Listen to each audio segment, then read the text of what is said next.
hı. Leyla müəllimə eşidirsiniz məni?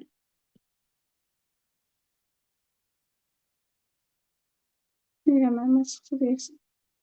Kim deyə bilər müəllimlər? Əlvan metallara nələrə aiddir? Hansı metallardır ki, əlvan metallardır? Alüminium, duralüminium, Duralüminium ərintidir. ərintidir. Bəli, duralüminium ərintidir. Latun, sink. Sağ ol, bəli. Deməli, əlvan metalları dedik ki, qara metallara mis, üzr istəyirəm, mis nə idi? Polad, manqan, çuquna aiddir. Əlvan metallara isə yerdə qalan hər biri, yəni yerdə qalan metalların hər biri isə əlvan metallara aiddir. Yəni bunlara nikeldir, qalaydır, qurğuşundur, sinkdir, alüminiumdur və s. bunlar əlvan metallara aiddir. Yaxşı, bəs müəllimlər, həyatımızın neçə faizini metallar təşkil edir, qara metallar?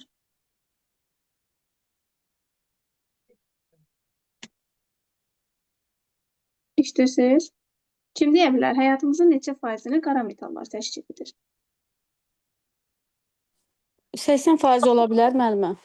Yox, 90-dan yuxarıdır müəllimlər. Bəzi 90-dan kitablarda 94 verir, bəzi kitablarda 96 verir. Yəni 80%, 90-dan aşağı yox. Ya 94-dür, ya 96%-ni qara metallar təşkil edir.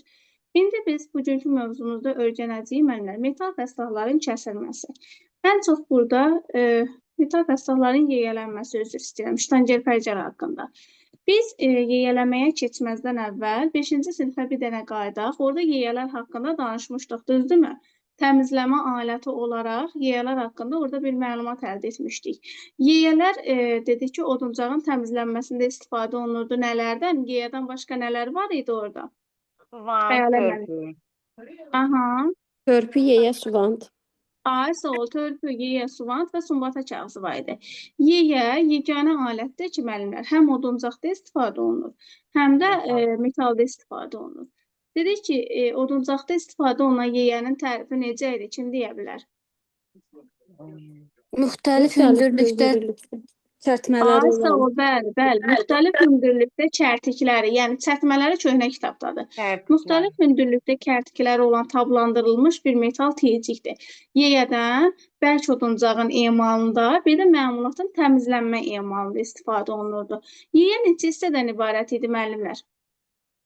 5 hissə olmalıdır müəllimə. Dəstək, üzük, taban, kərtik, tircik, uc hissəsi. Sağ ol, dəstəyi var idi, üzüyü var idi, tabanı var idi, kərtiyi var idi, tirciyi var idi və uc hissəsi var idi, bəli. Yaxşı müəllimlər, deməli, yeyədən tablandırma nə idi bəs? Termiki emaldır da, elə bir ki 50 30-50 dərəcə poladı ilə bir böhran temperaturuna qədər qızdırırıq, orada saxlayırıq. Daha sonra da soyutluqda. Bəli, termik emalın bir növü olub, poladı böhran temperaturuna qədər qızdırıb, yəni 30-50 dərəcədən yuxarıya qədər qızdırıb, həmin temperaturda saxlayıb sürətlə soyutmaqdan ibarət idi. Burada məqsəd nə idi? Kim deyə bilər? Poladın möhkəmliyini artırmaq. Sağ ol, bəli müəllimlər. Burada məqsəd poladın möhkəmliyini artırmaq idi. İndi keçək müəllimlər bugünkü dərsimizə. Metal dəstgahların yiyələnməsi və ştangerl pərcə. Baxın müəllimlər, yiyələnmə nədir? Yiyələmə, çertyojda dəqiq göstərilmiş ölçüləri əldə etmək üçün dəstgahlardan emal payının. Baxın, burada var, yəni çox da böyük olmayan metal qatının yiyənin köməyi ilə kəsilməsidir. Bəzi testlərdə, yəni bir çox testlərdə belə deyək, başdakı cümləni verirlər, sondakı cümləni verirlər. Çox da böyük olmayan metal qatının kəsilməsi nə adlanır? Yiyələmə adlanır. Amma əvvəlki cümlələrə də fikir veririk. Çertyojda dəqiq göstərilmiş ölçüləri əldə etmək üçün dəstgahlardan emal payının, yəni çox da böyük olmayan metal qatının yiyənin köməyi ilə kəsilməsi yiyələmə adlanırdı. Yiyələr nədən hazırlanır müəllimlər? Baxın, yiyələr alət düzəltməyə yararlı poladdan. Poladdan yox, alət düzəltməyə yararlı poladdan hazırlanır. Onlar en kəsiklərinin formasına, yəni sual düşə bilər ki, yiyələr nəyinə görə fərqlənir? Onlar en kəsiklərinin formasına görə, kərtiklərinin növünə görə, kərtiklərin uzunluğuna, bir də hər 10 mm-də olan dişlərinin sayına və işlək hissələrinin uzunluğuna görə bir-birindən fərqlənirlər. Almaz müəllimə, yiyələr nəyə görə fərqlənirdi bir-birindən? Almaz müəllimə. Kim cavab verə bilər müəllimlər? Yeyələr bir-birindən nəyə görə fərqlənirdi? Onlar Aha, Onların bəli. nömrələrinə görə, tiplərinə görə, kərtiklərinin Sağ ol. uzunluğuna Baxın görə. müəllimlər, yadımızda saxlayaq, bir en kəsiklərinin formasına görə idi. Sonra kərtiklərinin növünə görə, sonra kərtiklərin uzunluğunda hər 10 mm düşən dişlərin sayına görə, bir də işlək hissənin uzunluğuna görə. Yəni 4 cəhət yeyələri bir-birindən fərqləndirirdi. İndi baxaq, hər 10 mm düşən dişlərdir, en kəsiklərinin formasıdır, kərtiklərinin formasıdır. Bunlara ayrı-ayrılıqda baxaq. Baxın müəllimlər, en kəsiklərinin formasına görə yeyələrin hansı növləri var? En kəsiklərinin formasına görə müəllimlər, yeyələrin 7 növü var. Yəni 7 cür olur. Deməli, hansılar olur? Yastı, yarım dairəvi, kvadrat, üçüzlü, dairəvi, romb şəkilli və bıçaq şəkilli. Bunu necə yadda saxlayırıq müəllimlər? Yastı, dairəvi, yarım dairəvi. Uyğunlaşdıraq bir dənə özümüz üçün. Yastı, dairəvi, yarım dairəvi, kvadrat, üçbucaq, belə yadımızda saxlayaq. Kvadrat, üçüzlü, bıçaq şəkilli və romb şəkilli. Uyğunlaşdırmanı belə eləyirik. Sonra yastı, yarım dairəvi, dairəvi, kvadrat, üçüzlü, bıçaq şəkilli və romb şəkilli olaraq deməli, en kəsiklərinin formasına görə mövcuddur yeyələr. Baxın müəllimlər, şəkillərə baxırıq. En kəsiklərinin formasına görə yeyələrin növləri, bir də onların tətbiq nümunələri var. Şəkil 1-ə baxırıq müəllimlər. Birinci şəkildə nə verib? Hansı yeyə növüdür? Kvadrat şəkillidir. Yox, kvadrat deyil. Birinci şəkildə müəllimlər yastı yeyə növüdür. Yastı. Hə, yastı yeyə. Yastı, ay sağ ol. Birinci şəkildə yastı yeyə növüdür. Ondan sonra ikinci şəkilə baxırıq müəllimlər. İkinci şəkildə yarım dairəvidir. Mən burada üzərində yaza bilmirəm. Niyə yaza bilmirəm? Mən işlədə bilmirəm.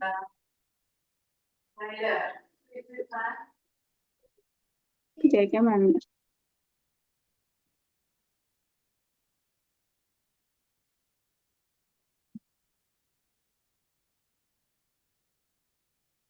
Aha.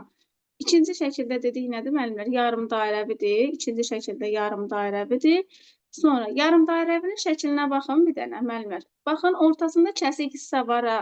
Həmin hissə yarım dairə şəklindədir. Ona görə adı yarım dairəvi gedir. Üçüncü kvadratdır.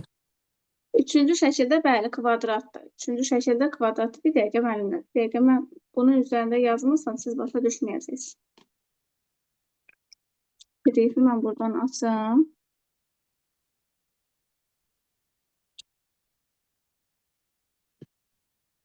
Ekran görünümü getdi, düzdürmü?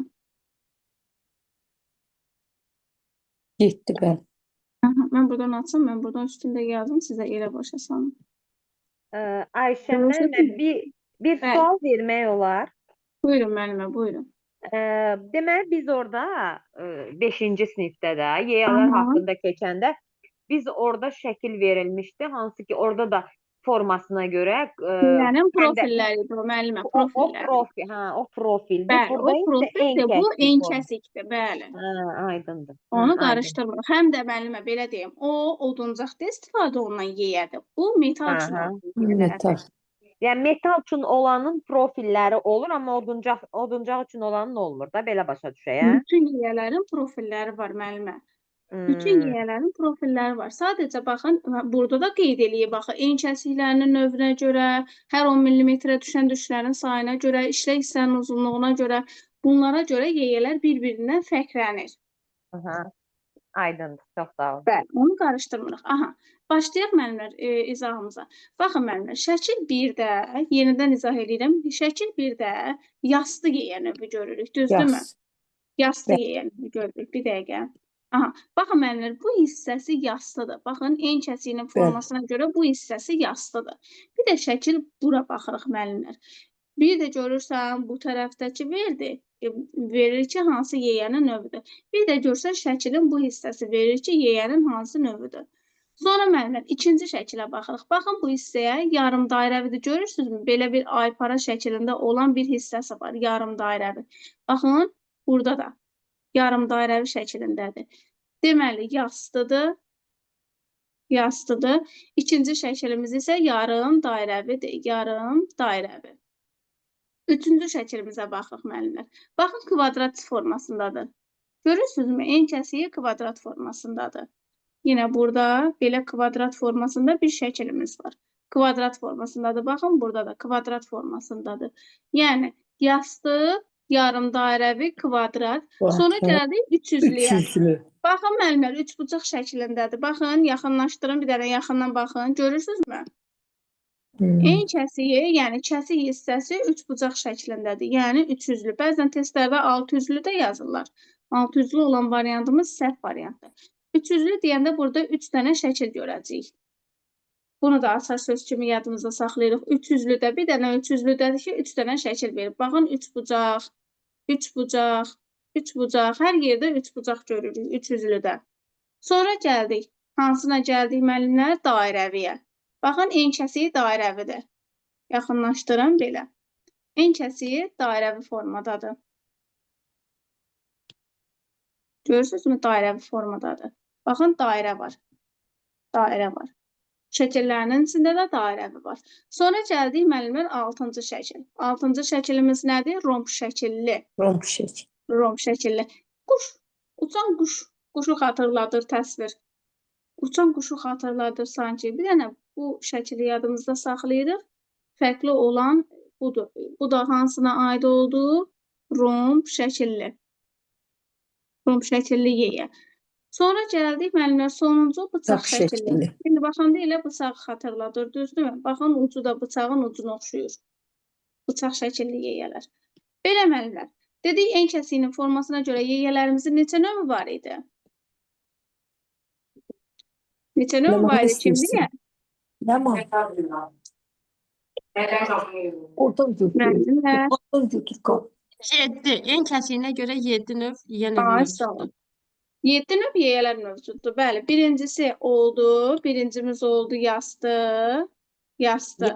İkincimiz oldu yarım dairəvi. Üçüncümüz oldu kvadrat. Kvadrat. Dördüncümüz oldu deməli üçüzlü. Üçüzlü. Beşincimiz oldu dairəvi. Baxın, şəklin içində də dairə şəkili var. Dairəvi. Bir dənə dedik, sanki uçan quşu xatırladır. O olur romb şəkilli. Romb şəkilli. Sonuncusu da bıçaq şəkilli. Bura qədər aydındır müəllimlər? Bəli. Aha. Keçək indi bu oldu en kəsiyinin növünə görə. En kəsik. İndi keçirik müəllimlər ikinci çərtiklərinin növünə görə. Çərtiklərin növünə görə yeyələr bir qatlı, iki qatlı, həm də törpü çərtikli olurlar müəllimlər. Hansı olur? Bir qatlı, iki qatlı şəkilə baxırıq. Baxın müəllimlər. Çərtiklərinin növünə görə yeyələr. Necə olur? Bir qatlı, iki qatlı və törpü şəklində olurlar. Törpülü olurlar yəni.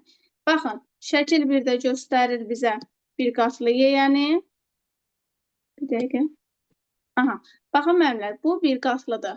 Bir qatlı, bu paxlava şəklində olan iki qatlıdır. Bu su damlalarına oxşayan isə törpülü yeyələrdir. Aydındır? Baxın müəllimlər. Bir qatlıdır, paxlavaya oxşuyursa iki qatlıdır, su damlasına da oxşuyursa bu da törpülü yeyələrə aiddir. Sonra müəllimə zəhmət olmasa səsə bağlayın da. Əlavə səs gəlir. Aha, dedik çərtiklərinin növünə görə yeyələr bir qatlı, iki qatlı və törpü çərtikli olur. Hər çərtik, yəni yeyənin dişi nə şəklindədir müəllimlər? Pas şəklindədir. Yeyənin dişi pas şəklindədir. Belə bir sual düşə bilər ki, yeyənin dişi nə formasındadır? Yeyənin dişi pas şəklindədir. Pas şəklindədir. Elə deyək ki, mişarın dişləri, qələmin kəsici kənarı da pas şəklində olur. Var müəllimlər yeyələr nömrələrinə görə. Yeyələr nömrələrinə görə də 6 müxtəlif yeyə növü mövcuddur. Yəni 6 deyəndə sizə müəllimlər 1-dən 6-ya qədər yoxa, 0-dan başlayır deyə 5-ə qədər olmalıdır. 0, 1, 2, 3, 4, 5 olmaqla 6 müxtəlif yeyə növü mövcuddur. İndi baxaq bu yeyələrin növlərinə. Yəni nömrələrinə görə olan yeyələrin növlərinə. Deməli, birinci başlayırıq 0 və 1 nömrəli yeyələrdən. Baxın müəllimlər, 0 və 1 nömrəli yeyələr dəlici yeyələrdir. Hansı yeyələrdir? Dəlici yeyələrdir. Bu yeyələr iri çərtiklərə, dəlici olduğuna görə iri çərtiklərə malikdirlər. Belə yiyələrdə hər 10 mm uzunluğa nə qədər diş düşür? 5, 12 diş düşür. Deməli, müəllimlər, necə oldu? Dəlici yiyələr hansı nömrəli yiyələr oldu? 0 və 1 nömrəli yeyələr 0 dəlici və 1 yeyələr. nömrəli, bəli, 0 və 1 nömrəli yeyələr oldu, dəlici yeyələr. Qruplaşdırır da, baxın, müəllimlər 2-2 bölür. 2-2 böləcəyik indi biz bunu. Birinci öyrənirik 0-dan 1-i. 0 və 1 nömrəli yeyələr oldu, dəlici yeyələr. Dəlici olduğuna görə iri kərtiklərə malikdir. Hər 10 mm uzunluğa 5, 12 diş düşür. İndi növbətiyə baxaq müəllimlər. Bu 5-12-ni yadımızda saxlayın. Sizə ikinci yeyədə açar söz kimi bir nüans deyəcəm. Bir dəqiqə müəllimlər.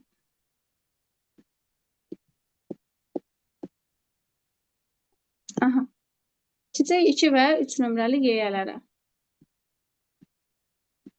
Qələm vurdu, PDF ki, daxila çıxdı.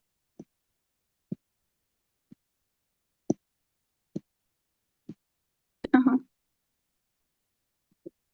Gəldik müəllimlər, dəlici yeyənin bir gedişində götürülən qatın qalınlığına. Deməli, dəlici yeyənin bir gedişində götürülən qatımızın qalınlığı nə qədərdir?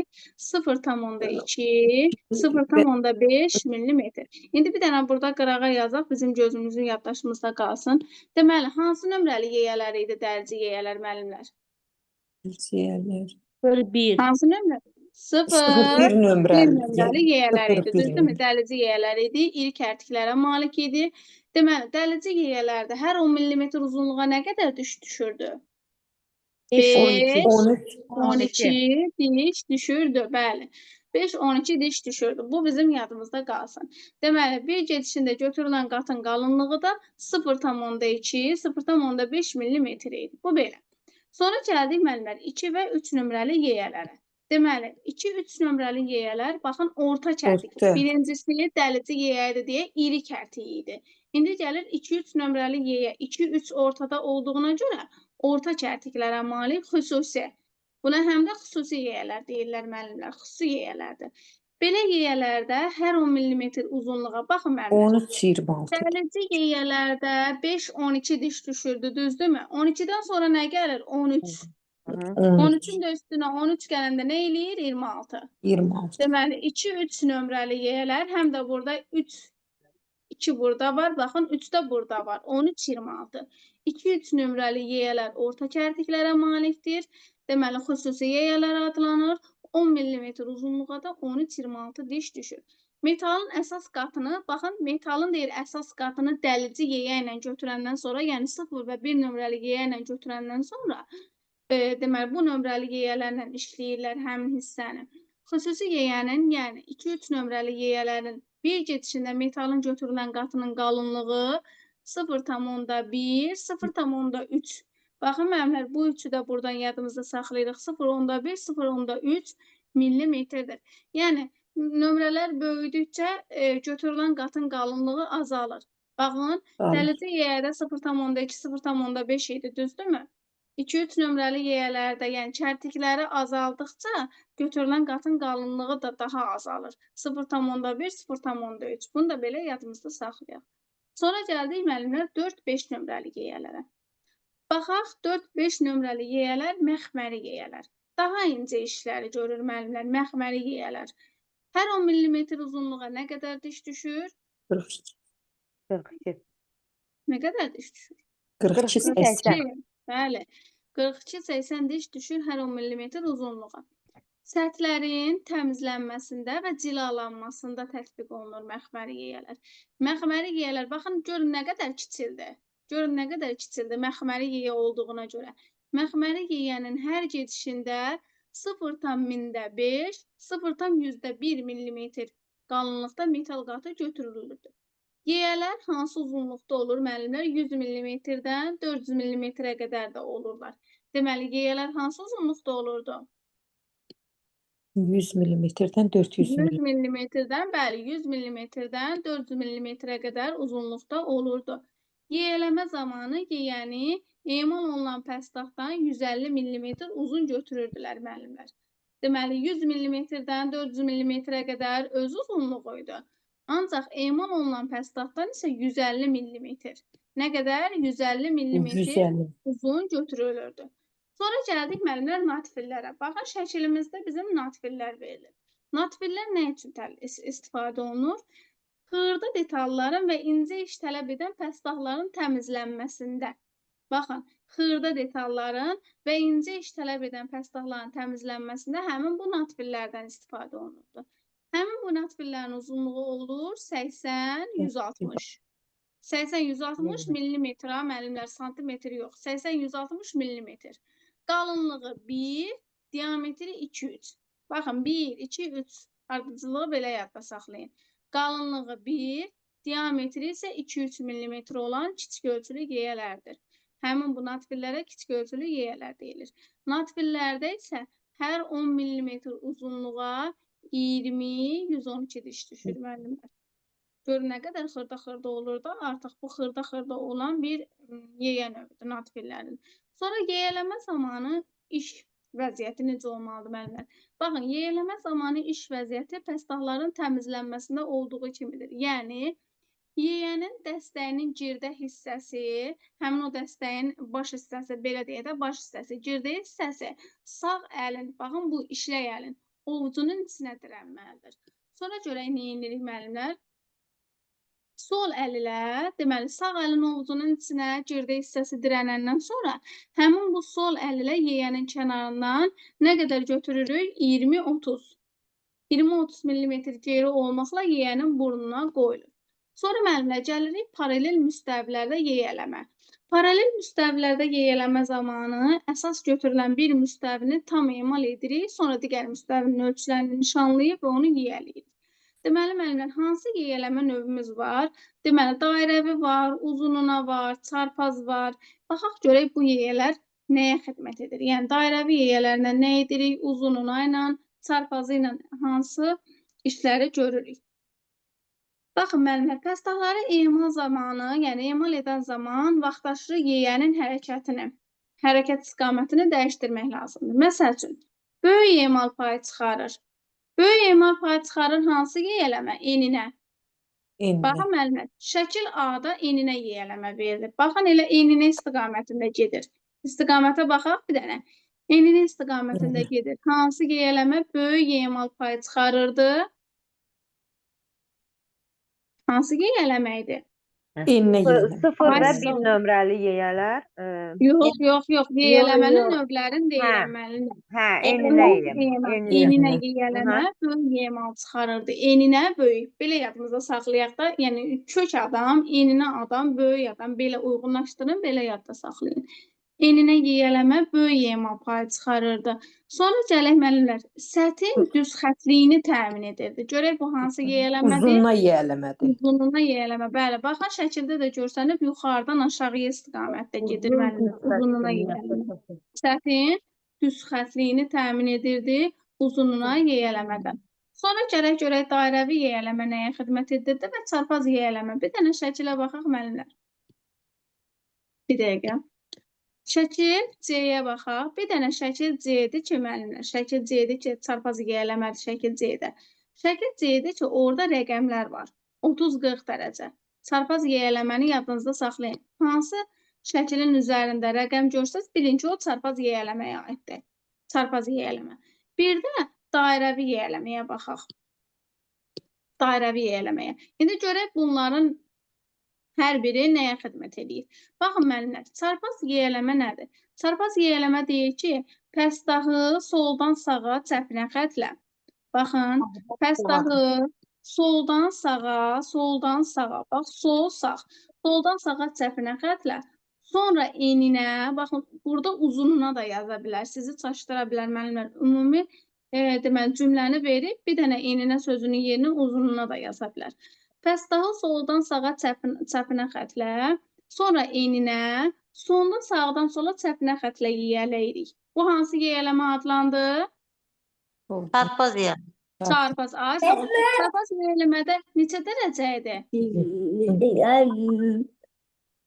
Neçə dərəcə idi müəllimlər? Bayaq dedim yadımızda saxlayaq. 30 30 dərəcə. 40 Bir dənə dedik ki, çarpaz yiyələmədə var da bu rəqəmlər 30-40 dərəcə idi. Sonra dairəvi yiyələməyə baxaq. Nə idi dairəvi yiyələmə müəllimlər? Sətin son son tamamlama işləməsi. işidir da Yəni səhvlər. dairəvi hərəkətlərlə son tamamlama, cilalama işlərini belə deyək də, xırda emal paylarını çıxartmaq üçün dairəvi yiyələmə tətbiq olunurdu. Sonra müəllimlər, pəstahların yiyələnməsi zamanı nazik təbəqə metal və məftildən olan detalların təmizlənməsində olduğu kimi təhlükəsizlik qaydalarına riayət etmək lazımdır. Ən sadə nəzarət ölçü alətlərinə nələr aiddir? Baxın müəllimlər, nazik təbəqə necə? Fidan müəllimə nə yazmısınız? 20-30 deyildi axı, 30-40 idi müəllimlər. 30-40 deyildi. Bir dəqiqə şəkilə baxaq. 30-40 idi. Baxın müəllimlər, 30-40. Şəkilin üzərində 30-40 dərəcə verilib. Mən dedim axı şəkilin üzərinə baxaq, şəkili yadımızda saxlayaq. 30-40 verilib, bəli. 30-40-dır, bəli. Sonra dedik müəllimlər, ən sadə nəzarət ölçü alətlərimiz var idi. Ən sadə nəzarət ölçü alətlərinə xəttkeş, silingər bucaqlığı aiddir. Yadımızda saxlayırıq. Sual düşə bilir ki, ən sadə nəzarət ölçü alətlərinə nələr aiddir? Xəttkeş və silingər bucaqlığı. Baxın müəllimlər, nazik təbəqə metal və məftildən detalların hazırlanması zamanı ən sadə nəzarət ölçü alətlərindən xəttkeşdən və silingər bucaqlığından istifadə edilir. Detalları daha böyük dəqiqliklə ölçmək üçün nədən istifadə olunur?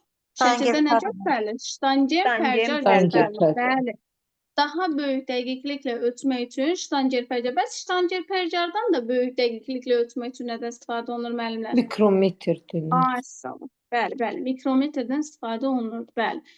Baxın müəllimlər, detalları daha böyük dəqiqliklə ölçmək və onları nəzarət etmək üçün ştanger pərcardan istifadə olunur.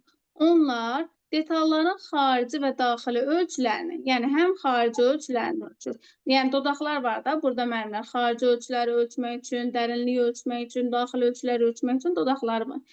Deşiklərin, oyuqların və kiçik qanovların dərinliyini ölçmək üçün nəzərdə tutulmuşdur. Ştanger pərcarlar müxtəlif növdə olub, ölçmənin sərhədi və dəqiqliyi ilə bir-birindən fərqlənirlər. İndi mən sizə deyəcəm, qeyd etmək istəyənlər qeyd eləsinlər müəllimlər. Ştanger pərcarın 9 hissəsi var. Kim saya bilər 9 hissəni? Burada hərəkət dodaq, hərəkətsiz dodaq. Baxın müəllimlər, mən burada köhnə kitab dərsində şəkillərin üstündə verilib. Mən burada deyəcəm, indi qeyd eləyərsiniz. Baxın müəllimlər, bu hissə... Dərinlik ölçəndir. Bir dəqiqə, mən deyirəm indi müəllimlər, baxın. Bu hissə adlanır ştanq. Ştanq. Bəli, ştanq. Bu hissələr adlanır hərəkətsiz. Hərəkətsiz, aşağı deyil, axı yuxarıdır. Hərəkətsiz, yuxarı dodaq. Bəli, dodaq. Hərəkətsiz, yuxarı dodaq. Yəni, bu hissə adlanır. Bu hissə isə adlanır, yəni 3 olan hissə isə adlanır hərəkətli yuxarı dodaq. Yəni, bir tərəfi hərəkətsizdir, bir tərəfi hərəkətlidir. Hərəkətli. Hərəkətli yuxarı dodaq. Sonra gəlirik müəllimlər. Çərçivənin, burada var, baxın, bu hissəni görürsünüz. Bu hissəmiz sıxıcı vintdir. Sıxıcı vint, yəni çərçivənin sıxıcı vinti. Sonra gəlirik, deməli, şəkil 5-ə, yəni 5-ci hissəyə. Bu, sizdə nə ola bilər bu müəllimlər? Bu, hərəkətli çərçivədir. Baxın bu, hərəkətli çərçivə. Çərçivə. Bir şey başa düşürsünüzsə mənim xəttimdən. Hərəkətli çərçivə. Sonra gəldik müəllimlər dərinliyi ölçən. Nədir bu? Dərinliyi ölçən. Dərinliyi ölçən. Sonra 7-ci hissəmiz bizim olacaq nonius. Baxın müəllimlər, nonius. Kim deyə bilər nonius nə idi? Nə idi nonius? Bəli. Ölçmək üçün müəllimlər. O da ölçüydü də, bəli müəllimlər. Ölçü üçün istifadə olunurdu da, bəli. 19 millimetr idi deyəsən onun. 19 mm, ay sağ ol, bəli. Ştanger pərcanın şkalası millimetrlə bölgülərə malikdirsə, bu zaman millimetrlərin onda bir hissələrini həmin bu noniusdan ölçürdük. Uzunluğu 19 mm olan nonius adlanan köməkçi şkala xidmət edirdi. Ştanger pərcanın ölçülərini ölçmək üçün. O da neçə hissəyə bölünürdü müəllimlər? 10 bərabər hissəyə bölünürdü.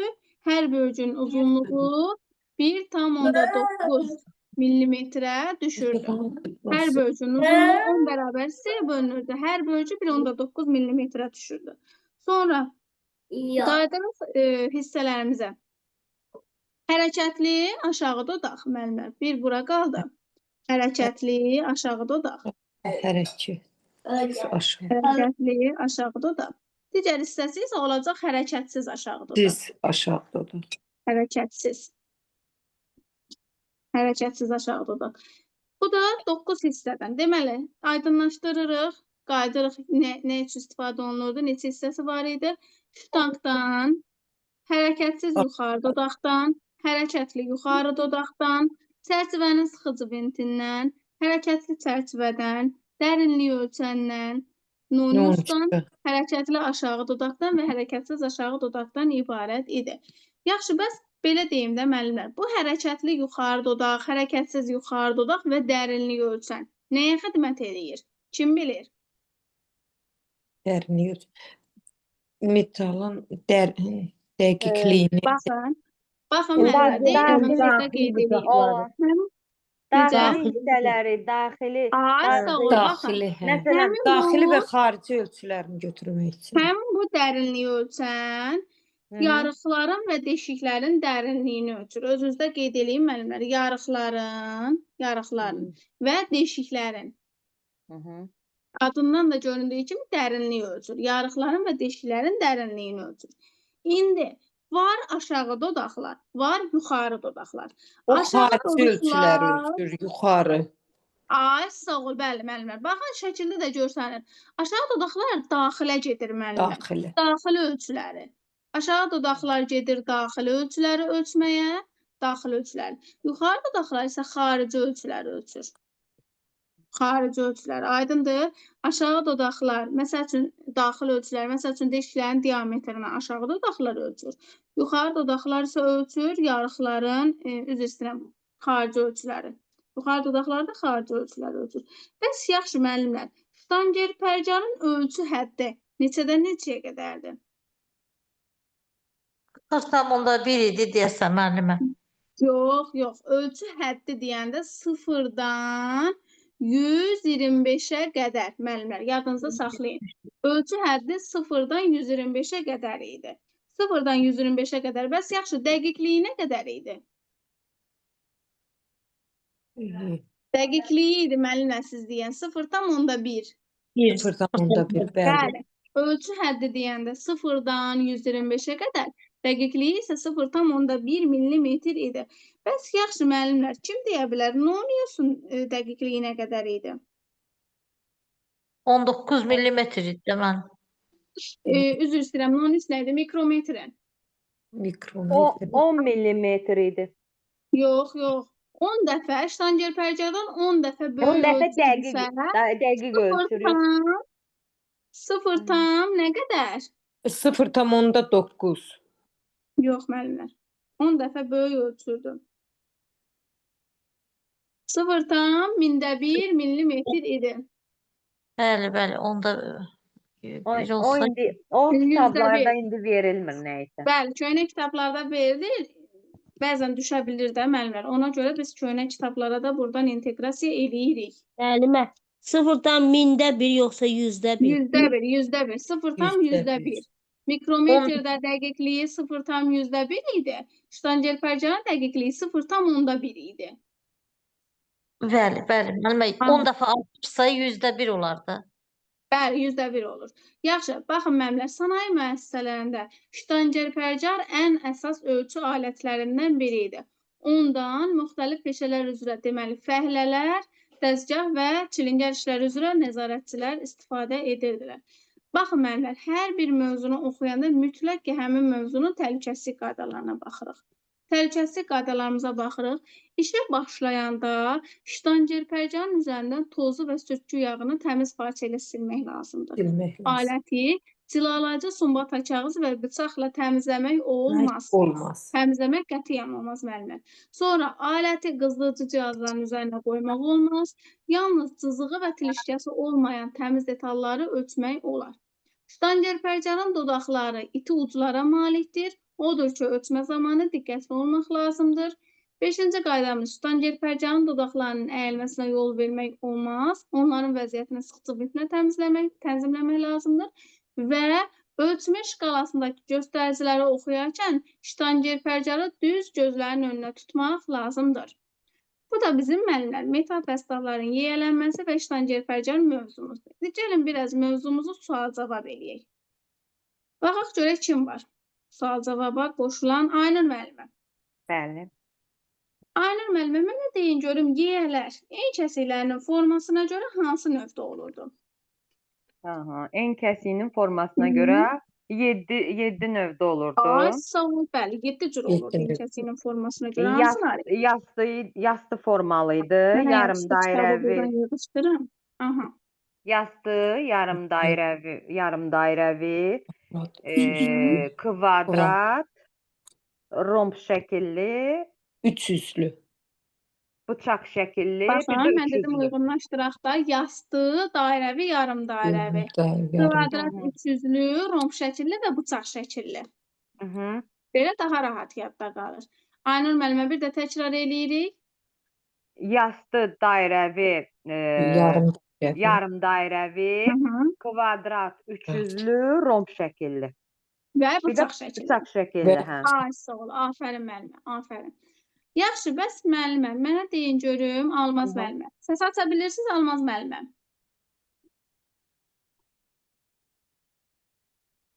Almaz müəllimə, işləyirsiniz mənim? Almaz müəllimə çıxdı. Xəyalə müəllimə. Bəli, müəllimə. Xəyalə müəllimə, bəs kərtiklərinin növünə görə yiyələrin hansı növü olurdu? Bir qatlı, iki qatlı törpülü, müəllimə. Ay, sağ ol, bəli, 3 dənə olurdu, 3 növdə olurdu. Yəni, kərtiklərinin növünə görə 3 cür yeyə növü mövcud idi. 1 qat, 2 qat, bir də törpü kərtikli yeyələr var idi. Yaxşı, bəs xəyalə müəllimə idi də, düzdürmü? Bəli. Xəyalə müəllimə, hansı yeyələr idi ki, onlara dəlci yeyələr deyirdilər? 0 və 1 nömrəli. Ay, sağ ol, 0 və 1 nömrəli yeyələr idi. Hər 10 mm uzunluğa nə qədər diş düşürdü? 12 diş. 5-12 diş düşürdü. Bəli, müəllimə. Hər 10 mm uzunluğa 5-12 diş düşürdü. Sonra baxaq görək burada. Leyla müəllimə, buradasınız? Mənim öz müdavimlərim heç sanmıda yoxdur. Arzu müəllimə. Arzu müəllimə, işləyirsiniz? Bəli, müəllim. Arzu müəllimə, 5-ci sinifə inteqrasiya eləyək. 5-ci sinifdə yiyənin neçə hissəsi var idi? 0, 1. Dəstək idi, düz idi, tərtik idi, uç hissə idi. Elə bunlar idi, müəllim. Sağ ol. Dəstəyi, üzüyü, dabanı, kərtiyi, tirciyi, uç hissədən ibarət idi. Bəli, müəllimə. Bəs yaxşı. 5-ci sinifdə olan yeyənin tərifi necə idi? Müxtəlif hündürlükdə kərtiklər tablandırılmış metal tirciyi. Sağ ol, bəli. Müxtəlif hündürlükdə kərtikləri olan, bəzən çərtmələri də verə bilər. Kərtikləri olan tablandırılmış metal tirciyi idi. Dedik, yeyədən bərk oduncağın emalında və məmulatının təmizlənmə emalında istifadə olunurdu. Yaxşı, müəllimlər. Sonra belə bir sual verim. Ümumi verirəm, kim cavab versə verər. Yeyələr hansı nömrədə olurdu? Nömrələrinə görə neçə cür olurdu? 0-dan 5 nömrəyə qədərdir. Ay, sağ ol, 0-dan 5 nömrəyə qədər olurdu. Yəni 0, 1, 2, 3, 4, 5 nömrəli yeyələr mövcud idi. Yaxşı, bəs yeyələrin uzunluğu nə qədər olurdu? 104. 80 100-dən 400-ə qədər. 100-dən 400-ə qədər. 400-ə 80 yox qədər. müəllimə. 80 natvillərdə idi. 100-dən 400-ə 100-dən qədər. 400-ə qədər olurdu. Yaxşı, bəs xırda detalların və incə iş tələb edən pəstahların yiyələnməsində nədən istifadə olunurdu? Natvillərdən. Ay, Natviyyələr. sağ ol. Natvilərin uzunluğu nə qədər idi? Natvilərin 20-100 80 yox. 80, 160, 80, 160. Bəli, elə bir 80-nin üstünə bir də 80 gəlirsən. 80, 160 millimetr. 160. Millimetrdə yadda saxlayırıq. 80, 160 millimetr. Dedik qalınlığı 1, ardıcıllıq 1, 2, 3. Qalınlığı 1, diametri də 2, 3 millimetr olurdu. Qalınlıq 1, diametr 2, 3 millimetr. Yaxşı.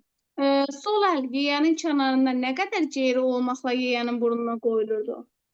20-30 Ay, sağ ol, bəli, 20-30 millimetr metr. olmaqla yeyənin burnuna qoyulurdu. Yaxşı, bəs yiyələmənin hansı növləri var? Hansı üsulları var? 4 üsul var da müəllimə. 3 Aha, üsul. hansılar?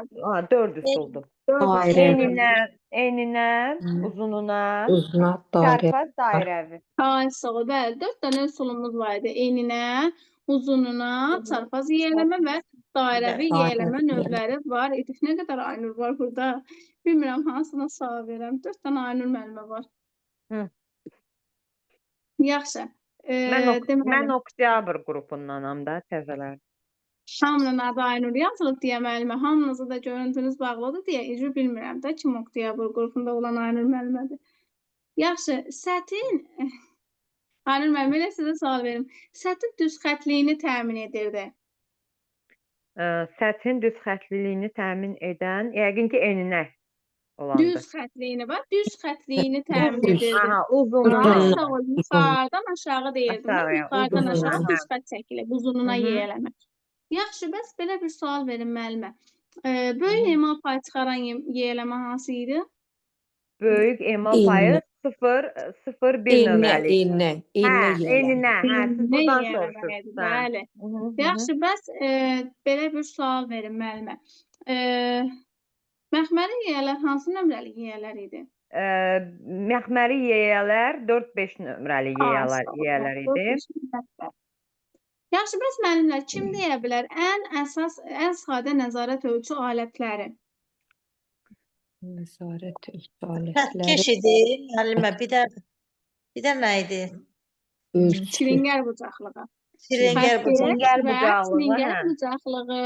Metalların daha dəqiqliklə ölçülməsi üçün nədən istifadə Ştangel olunurdu? pərgər müəllimə. Ay, sağ ol. Ştangel pərgərimiz neçə hissədən ibarət idi? 9 hissədən. Ay, sağ ol. Afərin müəllimlər. 9 hissədən ibarət idi.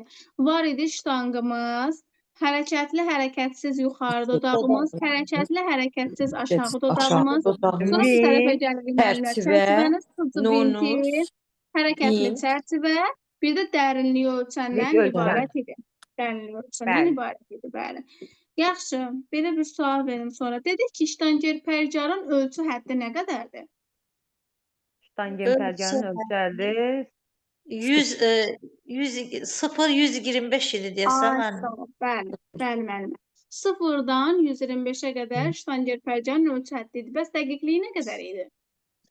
Dəqiqliyi 19 idi də müəllimə. 10-100 stadı. 10-100 stadı dəqiqliyi. 10-10 idi, hə. 0,1. 0,1 bayaq dedim müəllimə özümə çatdım. Bəs dedik ki, ştangel pərgərdən 10 dəfə dəqiq ölçür. Mikrometrdir, bəli, ştangel pərgərdən 10 dəfə dəqiq ölçür. Bəs onun ölçü dəqiqliyi nə qədər idi? Nonusun 19 millimetr müəllimə. Yox, mikrometrin dəqiqliyi. Hə, 0,1. 1000-də 1 idi. 100-də 100 0,1 ştangel pərgərdadır. Ondan 10 dəfə dəqiq ölçürsə 0,1-dir. 0,1 də deməli mikrometrdədir. Yaxşı, bəs xarici dodaqlar nə üçün idi? Daxili dodaqlar.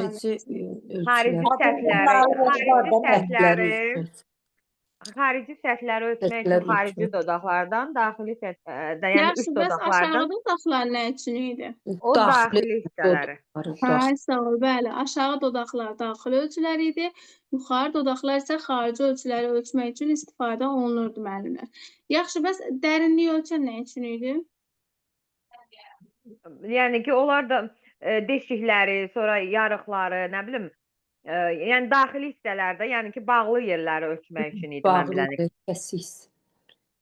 Yəni dərinliyi ölçən, bəli, deşiklərin, deməli, dərinliyi ölçən yarıqların və deşiklərin dərinliyini ölçmək üçün Dərinliyi istifadə adından olunur. məlumdur da müəllimə, dərinliyini ölçmək üçün. Bəli, bəli. Adından da Mən məlumdur, bəli. biləni ki, bu borularda filan istifadə olunur da yəqin ki. Dərinliyi ölçən istifadə olunur, hər yerdə istifadə oluna bilər müəllimə. Yəni adından da görünür ki, yarıqların və deşiklərin dərinliyini, yəni sırf borularda istifadə olunur deyə bir cümlə keçmir axı. Aydın. Bəli. Yaxşı. Mövzumuzda sizə qaranlıq qalan nəsə qaldı müəllimə?